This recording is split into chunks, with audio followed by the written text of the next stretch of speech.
آپ فرماتے النکاح نصف الایمان، نکاح آدھا ایمان ہے۔ سیدھا باتیں سماعت کر لیجئے۔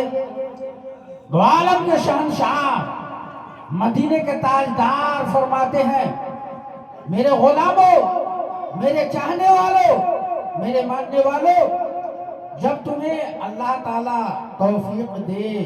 جب تم بلوغت کو پہنچ جاؤ اور جب تیرے اندر اتنی صلاحیت پیدا ہو جائے کہ تم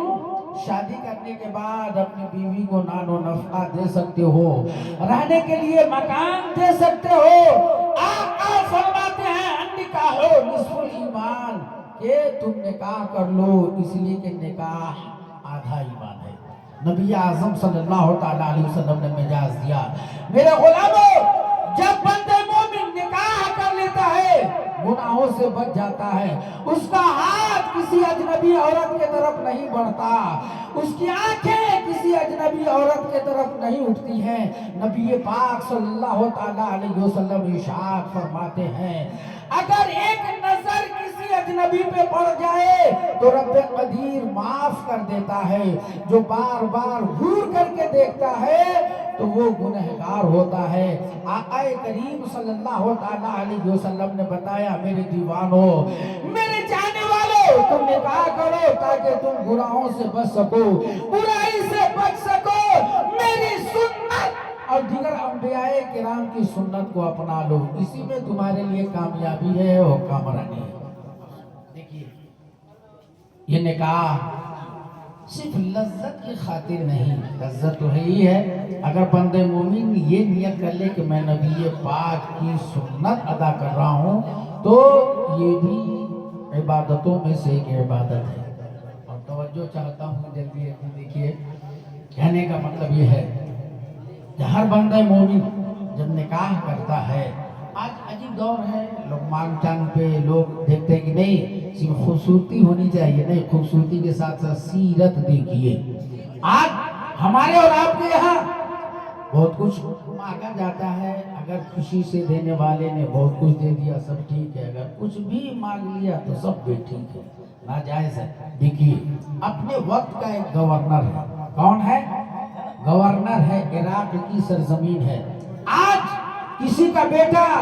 اگر مکھیا کا بیٹا ہے تو وہ ڈراتا ہے کہ تم مجھ سے نہیں ڈرتے، میرا باپ مکھیا ہے، میرا باپ داروغہ ہے، میرا باپ ایس پی ہے، اس لیے تم مجھ سے نہ لگو۔ لیکن واقعی جس نے سرکار طیبہ صلی اللہ تعالیٰ علیہ وسلم سے سچی محبت کی ہے، پکی محبت کی ہے، وہ شادی بھی کرنا چاہتے ہیں تو الفت رسول میں ڈھل کر کے، ان کی شادی جب ہوتی ہے الفت رسول میں ڈھل کر کے ان کا جینا ہوتا ہے، ان کا اٹھنا بھی الفت رسول میں، ان کا بیٹھنا بھی الفت رسول میں، بیوی کے ساتھ صحبت کرنا یہ بھی الفت رسول میں۔ ایک گورنر ہے، جب بیٹا بڑا ہو جاتا ہے باپ کو فکر ہو جاتی ہے کہ اس کی شادی کی جائے،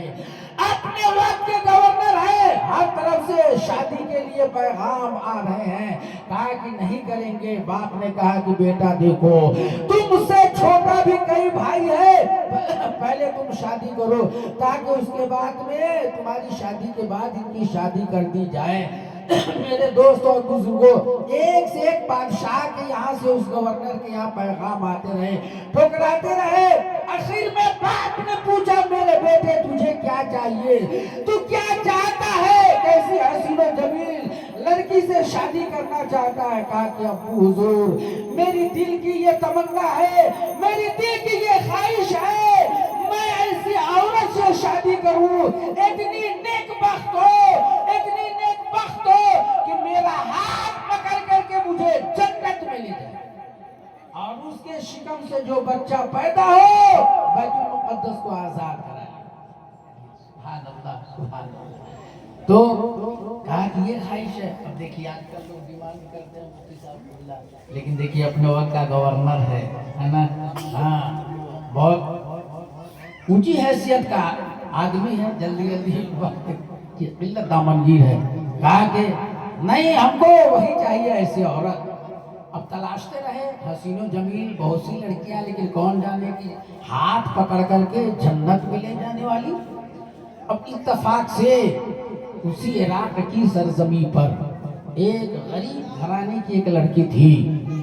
اس کا باپ صوفی مزاج تھا۔ اسی علاقے میں ایک اللہ کے مقدس ولی رہتے تھے، جیسے آپ گیا حضرت شاہ اسماعیل صاحب علیہ رحمہ آرام فرما رہے ہیں، ایک مجمع لگا ہوا ہے، اسی مجمع میں گورنر صاحب بھی تھے۔ آج دیکھیے گا مکھیا جلدی نہیں جائے گا محفل میلاد النبی میں، گورنر نہیں جائے گا، لیکن ایسا عاشق رسول گورنر تھا، واقعات سے پتہ چلتا ہے ایسا گورنر کہ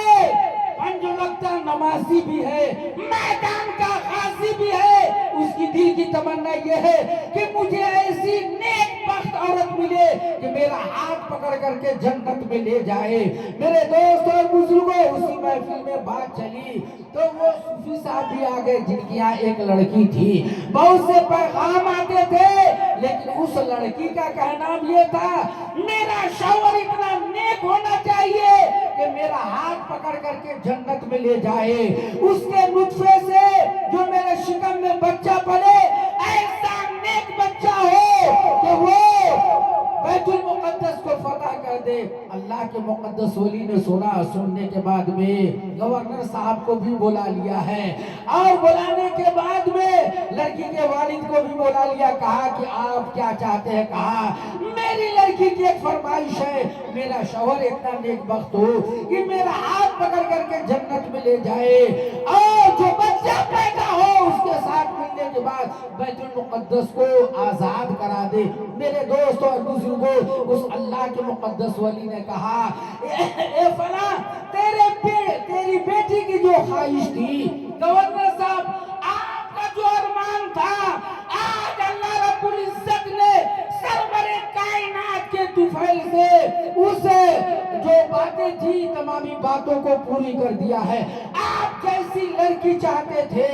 یہ جیسا لڑکا چاہتی تھی، دونوں مل گئے ہیں۔ کہا کہ ٹھیک ہے حضور، نکاح پڑھا دیا جائے، کوئی نہیں ہے، نکاح پڑھا دیا گیا ہے۔ نکاح پڑھانے کے بعد گورنر صاحب اس بچی کو لے کر کے اپنے گھر پہ گئے ہیں، باپ نے بھی کوئی اعتراض نہیں کیا، بھائی نے بھی کوئی اعتراض نہیں کیا، کہا کہ میرا بیٹا شادی کر کے آیا ہے، جیسی اس کی خواہش تھی، دلی تمنا تھی، پوری ہو گئی ہے۔ شادی ہونے کے بعد گورنر صاحب جب اپنی بیوی سے ملتے ہیں، ملنے کے بعد میں ان کی بیوی کے شکم میں جو بچہ ہوتا ہے، جب نوجوان ہوا ہے، ماں اپنے وقت قاری قرآن ہے، باپ بھی اپنے وقت کا قاری قرآن ہے۔ جب باپ اچھا ہوتا ہے، نیک ہوتا ہے، تو بیٹا بھی نیک ہوتا ہے۔ جب ماں نیک ہوتی ہے تو بیٹا بھی نیک ہوتا ہے، بیٹی بھی نیک ہوتی ہے۔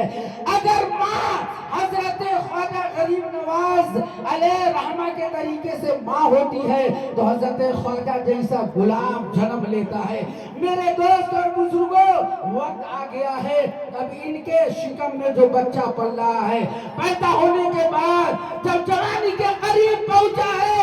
اپنے ماں باپ کے وعدے کو وفا کرنے کے لیے بیت المقدس پہنچ گئے ہیں، جسے زمانہ